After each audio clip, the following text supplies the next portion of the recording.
प्यारे बच्चों नमस्कार। आज हम कक्षा 10वीं अध्याय 2 बहुपद के बारे में आधारभूत बातों के विषय में अध्ययन करेंगे। इसके अंदर हम साथ साथ कुछ पीछे की जो बातें हैं उनका भी थोड़ा सा पुनरावृत्ति करेंगे। आप हमारा ये वीडियो s.r.classes पर देख रहे हैं। यदि आपको हमारा वीडियो अच्छा लगता है तो हमारे चैनल को लाइक, सब्सक्राइब और शेयर अवश्य करें। तो हमारा है आज का अध्याय बहुपद। तो सबसे पहले यहाँ पर प्रश्न आता है कि बहुपद होता क्या है। कि आपका जो बहुपद होता है ये क्या होता है। आपका जो बहुपद होता है वो चर पद और अचर पद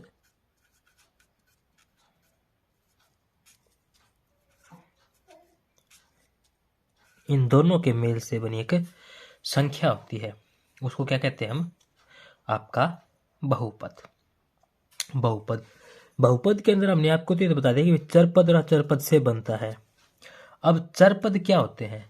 चर पद नाम से ही पता लग रहा है, चर यानी कि अगर कोई पशु चर रहा है तो वो कहीं पर भी जा सकता है। चर पद जो होते हैं आपके इंग्लिश के अंदर एस टू जेड और हिंदी भाषा के अंदर यदि हम कहें तो ए से अज्ञ तक सभी भी हमारे जितने वर्ण होते हैं वो, और इंग्लिश के अंदर जितने भी अल्फाबेट्स होते हैं वो सभी क्या होते हैं, हमारे चर पद होते हैं। अचर पद क्या होते हैं। अचर पद वो होते हैं जो अचर यानी कि जिसका मान एक निश्चित हो, वो कभी बदले नहीं। अचर पद वो पद होते हैं जिनका मान एक निश्चित होता है, जैसे कि 0, 1, 2, 3, 4, 5, 6 इत्यादि। इनका मान हम कभी भी बदल नहीं सकते हैं, क्योंकि 0 0 रहेगा, 1 1 रहेगा, 2 2 रहेगा, 3 3 रहेगा, 4 4 रहेगा, 5 5 रहेगा, 6 6 रहेगा। ये हमारे क्या होते हैं, अचर पद होते हैं।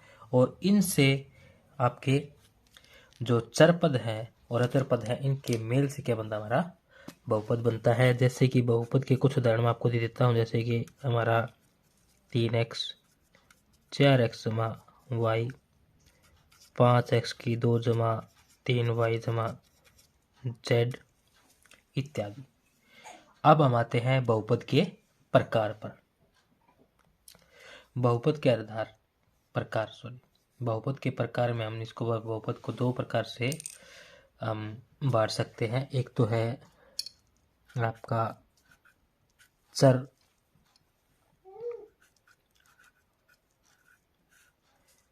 पदों के आधार पर इनके आधार पर वर्गीकृत किया जा सकता है। दूसरा हम इनको वर्गीकृत कर सकते हैं आपके घात के आधार पर। घात के आधार पर अब हम बात करते हैं कि आपके जो ये चर पद के आधार पर आपके बहुपद कितने प्रकार के होते हैं या फिर कौन कौन से होते हैं। तो चर पद के आधार पर हमारे बहुपद जो हैं होते तो ऐसे बहुत प्रकार के, परंतु हम अधिकतर किन किन को पढ़ते हैं। एक पदी, दूसरा है आपका द्विपदी, तीसरा है आपका त्रिपद या फिर त्रिपदी बहुपद। ठीक है, तो एक पदी, द्विपदी या फिर द्विपद या फिर त्रिपद किस प्रकार के आपके जो हैं बहुपद होते हैं। तो एक पदी बहुपद की अगर हम बात करें तो उसमें क्या होगा कि सिर्फ एक ही चर पद होगा। जैसे कि आपका उदाहरण मान लीजिए 3x 4x जमा 4, 5x जमा 6। या फिर यहाँ पर अगर ध्यान से देखें तो हमारे पास क्या है, x चर पद है। x पर किस जगह है, आपका a से z तक में से कुछ भी चर हो सकता है, परंतु रहेगा क्या, सिर्फ एक ही। द्विपदी के अंदर क्या होंगे, आपके कम से कम 2 बहुपद ये चर पद होंगे ही होंगे। जैसे कि उदाहरण 3x जमा 4y, 6b जमा 2c, 3c जमा 4d इत्यादि। त्रिपद के अंदर क्या होंगे हमारे? 3 बहुपद होंगे, 3 चरपद होंगे, एक्स वाई जेड या फिर ए बी सी, या फिर आप कह सकते हैं 3a जमा 2b जमा डी इत्यादि। अब इसी प्रकार जो हम त्रिपद से आगे जा सकते हैं, चतुर्थ पद, पंच पद, छठ पद, इस प्रकार। परंतु हम जो है सामान्यतः हमारे गणित के अंदर ज़्यादातर हम जहाँ तक भी बड़ी कक्षाओं में जाते हैं वहाँ तक भी हम ज़्यादातर एक पदी, द्विपदी या फिर त्रिपद बहुपद का ही प्रयोग करते हैं, उनके बारे में ही ज़्यादातर पढ़ते हैं। अब हम बात करते हैं घात के आधार पर। घात के आधार पर हमारे जो है बहुपद इसी प्रकार काफ़ी भागों में बटे होते हैं, परंतु हम ज़्यादातर इस्तेमाल करते हैं 3 प्रकार का ही। उसमें सबसे पहले क्या होता है हमारा रैखिक, दूसरा हमारा होता है द्विघात, तीसरा हमारा होता है त्रिघात। रैखिक समीकरण कौन सा होगा? रैखिक समीकरण के अंदर ये है कि हमारा चर पद कितने भी हो सकते हैं, परंतु उसकी अधिकतम घात जो है, यानी कि जो घात है हमारे बहुपद की, वो कितनी होगी? 1 होगी। जैसे कि इसका उदाहरण हम ले लेते हैं, एक 4x या फिर 3x जमा y, या फिर आप कह सकते हैं उदाहरण के तौर पर मान लीजिए आप 5a इत्यादि। अब हम बात करते हैं आपके द्विघात बहुपद की। द्विघात बहुपद के अंदर क्या होगी? आपकी जो बहुपद की अधिकतम घात है वो क्या होगी? 2 होगी। जैसे कि उदाहरण के तौर पर 2x की 2, या फिर आप x की 2 भी ले सकते हैं, या फिर आप ये भी ले सकते हैं x की 2 माइनस 2, या फिर 3x की 2 जमा y, या फिर 3x की 2 जमा x, ये भी हो सकता है। या फिर इसके साथ आप इसके क्या कर सकते हैं, जमा में 3 भी ले सकते हैं। ये भी हमारा क्या होगा? द्विघात बहुपद होगा। क्योंकि जब हम बहुपद को देखेंगे तो इसके अंदर जो अधिकतम घात वो कितनी है? 2 है। इसी तरह हम बात करें किसकी? त्रिघात बहुपद की। तो त्रिघात बहुपद हमारा क्या होगा? जिसके अंदर बहुपद की अधिकतम घात क्या होगी? 3 होगी। जैसे कि ये मान लीजिए ये भी हमारा त्रिघात बहुपद है, या फिर इसका एक उदाहरण और ले लीजिए, ये भी हो सकता है आपका उदाहरण।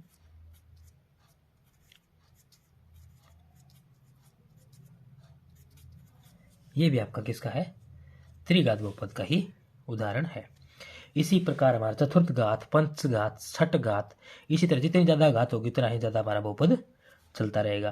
परंतु हम गणित के अंदर बड़ी से बड़ी कक्षाओं के अंदर भी ज़्यादातर अधिकांश कक्षाओं के अंदर, आपकी 12वीं तक की कक्षाओं के अंदर हमारे ये ही घात के अनुसार रैखिक, द्विघात, त्रिघात बहुपद का ही उपयोग करते हैं। इसी प्रकार चर पदों के आधार पर भी हम एक पद, एक पदी, द्विपदी या फिर द्विपद, त्रिपद या फिर त्रिपद, इस प्रकार के ही बहुपद का प्रयोग करते हैं। अब हम इसमें आगे आते हैं बहुपद के शून्यक पर।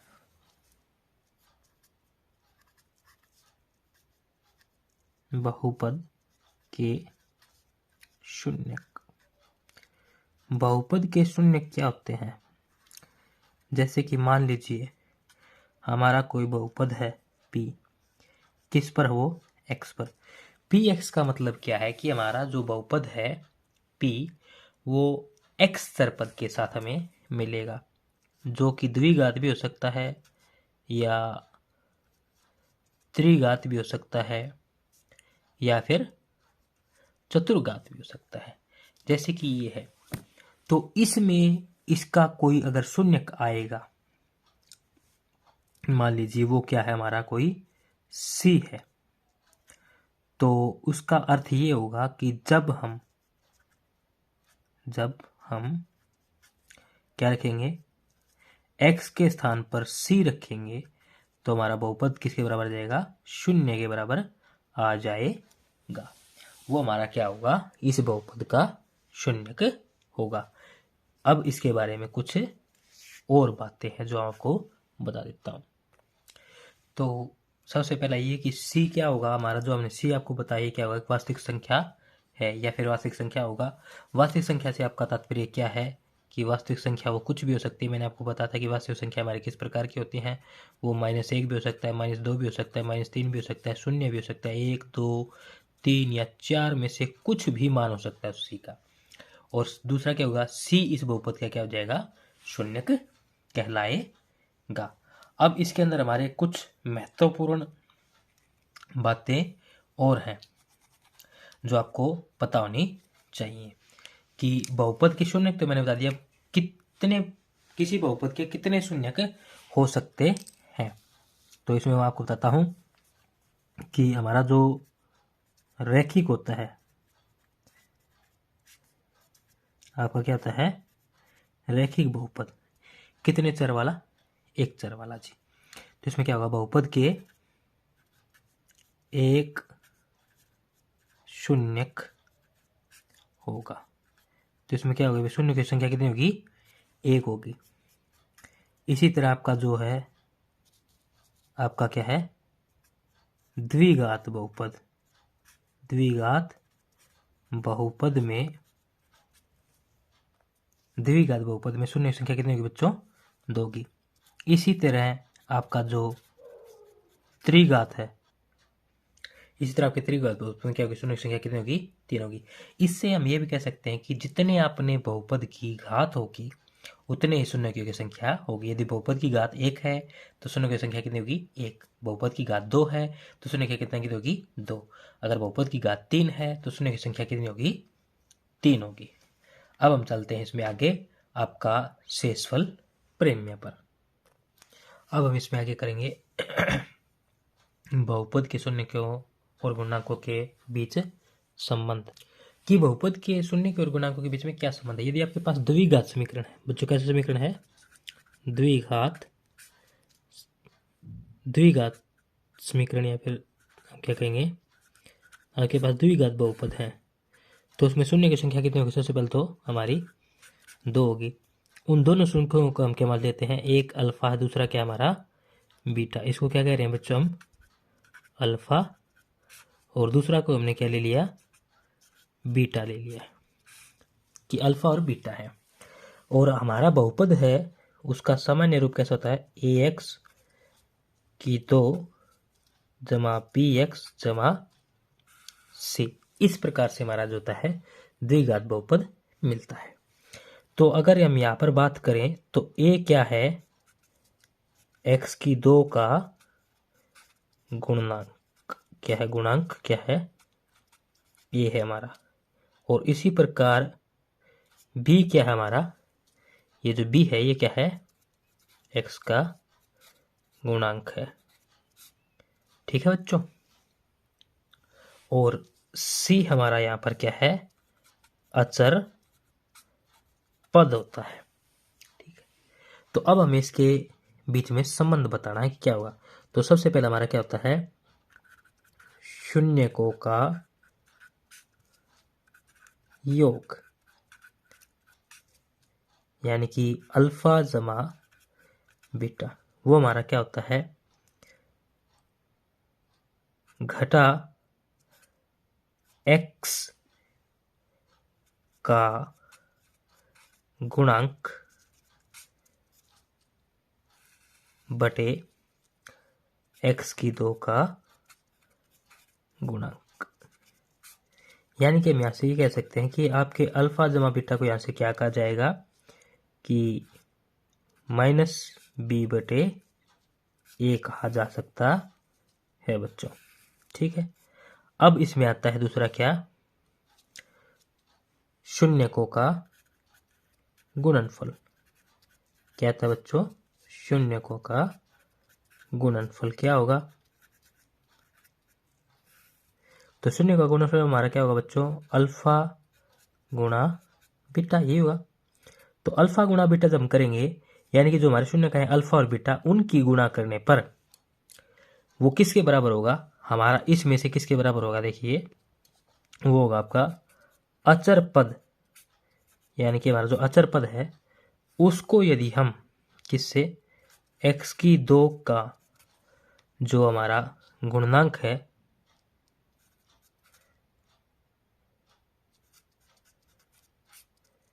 उससे यदि हम क्या कर दें, उससे यदि हम भाग कर दें तो वो किसके बराबर आएगा, जो हमारी शून्य की गुणा आती है उसके बराबर आएगा। हमारा अचर पद क्या था बच्चों, यहाँ पर क्या था, सी था, मैंने आपको बताया था। और x की 2 का गुणांक क्या है हमारा, a है। तो क्या हो जाएगा, ऐसे आपके शून्यकों का गुणनफल यानी कि अल्फा गुणा बीटा बराबर क्या जाएगा, सी अप बटे ए हो जाएगा। इसी प्रकार हम किसका बताएंगे, आपको त्रिघात बहुपद का बताएंगे। त्रिघात बहुपद, त्रिघात बहुपद में शून्य की संख्या कितनी होगी बच्चों, 3 होगी। तो वो क्या होंगे हमारे, अल्फा बीटा और आपका क्या जाएगा, गामा। यानी कि अल्फा, इसके कहा हमने, इसको क्या कहा बच्चों हमने, बीटा, उसको क्या कहते हैं, गामा। तो सबसे पहले इसमें भी क्या होगा, शून्यकों का क्या होगा बच्चों, शून्यकों का योग होगा, यानी कि अल्फा जमा बीटा जमा गामा। इसके अंदर जो त्रिघात बहुपद होता है, त्रिघात बहुपद हमारा किस प्रकार का होता है, इसका सामान्य रूप हमारा इस प्रकार होता है, ax की 3 जमा bx की 2 जमा cx जमा d। अगर हम देखें यहाँ पर a क्या है, x की 3 का क्या बच्चों, गुणांक है। क्या है बच्चों हमारा, x की 3 का गुणांक कौन है बच्चों हमारा, कौन है, a। और इसी तरह b किसका गुणांक होगा, x की 2 का। और c किसका होगा, x का। और d हमारा यहाँ क्या होगा, अचर पद। तो सबसे पहले हमारा क्या है, शून्यकों का योग नंबर 1 पर। ये बच्चों हमारा, ये किसके बराबर आपका होगा, ये होगा बच्चों हमारा -x की 2 का गुणांक बटा आपके x की 3 का गुणांक। यानी कि हम ये कह सकते हैं कि अल्फा जमा बीटा जमा गामा जब आप करेंगे तो आपका क्या आएगा, -b बटे ए ही आएगा। अब हम बात करते हैं किसकी बच्चों, शून्यकों का गुणनफल। किसकी बात करें बच्चों, शून्यकों का गुणनफल, जो कि हमारा क्या होगा, अल्फा बीटा और गामा। ये होगा आपका बच्चों क्या, अचर पद बटा क्या जाएगा बच्चों आपका, अचर पद बटे x की 3 का गुणांक। क्या जाएगा, अचर पद बटे x की 3 का गुणांक। यानी कि क्या बन जाएगा बच्चों हमारा यहाँ पर, अब हम इसको ध्यान से देखें तो हमारा क्या बन जाएगा, अल्फा बीटा गामा। क्या जाएगा, अचर पद बच्चों हमारा क्या है, d बटे x की 3 का गुणांक क्या है, a। तो ये क्या जाएगा बच्चों हमारा, अल्फा बीटा और गामा d बटे a आपका हो जाएगा। लेकिन इसमें क्या करेंगे हम, यहाँ ध्यान रखें कि अचर पद को भी किसका लेना, हमें घटा का लेना है। तो इसलिए क्या है, v क्या जाएगा, घटा के d बटे a। इसी प्रकार हम इसमें तीसरा लगा सकते हैं क्या, कि कोई दो हमारे जो शून्यकाएं हैं इनका गुणनफल इसकी गुणा कर दें, इसकी गुणा कर दें, फिर इसकी गुणा कर दें और उनका योग करें तो क्या आएगा। तो उसके लिए एक और बच्चों आता है, वो और मैं आपको यहीं बता देता हूँ। वो क्या जाएगा हमारा, जैसे कि अल्फा बीटा जमा बीटा और गामा की गुणा और गामा और अल्फा की गुणा कर दें तो हमारा होगा किसके बराबर बच्चों, x का गुणांक बटे x की 3 का गुणांक, इसके बराबर होगा बच्चों हमारा। यानी कि हम यहाँ से क्या कह सकते हैं अब आपको, कि अल्फा बीटा जमा आपका बीटा गामा जमा गामा अल्फा आपके किसके बराबर होगा बच्चों? c बटे a के बराबर होगा। तो त्रिघात बहुपद के अंदर हमारे जो शून्यक है, जो हमारे शून्यक है और त्रिघात बहुपद के जो गुणनांक हैं उनके बीच में इस प्रकार से हम ये 3 संबंध ज्ञात कर सकते हैं। अब इसके बाद आता है बच्चों हमारा विभाजन एल्गोरिथम। बच्चों विभाजन एल्गोरिथम हमने जैसे पीछे पढ़ चुके हैं पुरानी कक्षाओं में, वैसे ही है कि हमारा जो भाजक होता है उसके गुणांक बच्चों हम क्या करते हैं? भागफल, और फिर क्या लिखते हैं हम? जमा शेषफल। ये सब हमारा किसके बराबर होता है बच्चों? भाज्य के बराबर होता है। तो इसी प्रकार बहुपद में विभाजन एल्गोरिथम का मतलब क्या है? यदि हमारे पास px कोई बहुपद है और एक हमें दे रखा है gx, तो हम इसके प्रयोग से qx और rx को इस प्रकार प्राप्त कर सकते हैं। लेकिन शर्त ये कहती है कि gx नहीं बराबर है 0 हो। तो यदि हमारा gx बहुपद किसके बराबर होता है? 0 के बराबर हो जाता है, तो हम qx और rx को प्राप्त नहीं कर सकते हैं। और हम ये भी कह सकते हैं कि हमारा जो विभाजन एल्गोरिथम जो दिया गया है इसके अनुसार ये भी कह सकते हैं कि बहुपद px और हमारा जो शून्यतर बहुपद क्या होगा, इससे हमारे क्या आएंगे? gx से जो हमारा भागफल आएगा उससे क्या जाएंगे? इसके शून्यतर निकल आएंगे। जो ऐसे दो बहुपद क्यों हमारे qx और rx के लिए अस्तित्व में है, यदि क्या कहें कि हम rx बराबर क्या हो हमारा, यदि rx बराबर क्या जाए? 0 हो जाए। क्या हो जाए बच्चों? rx बराबर 0 हो, या हम कह सकते हैं कि घात rx क्या है आपकी? कम है किससे? घात gx से। ठीक है बच्चों। यानी कि इसका साधारण तौर पर हमारे सवालों के अंदर इस्तेमाल कैसे किया जाएगा, उपयोग कैसे किया जाएगा?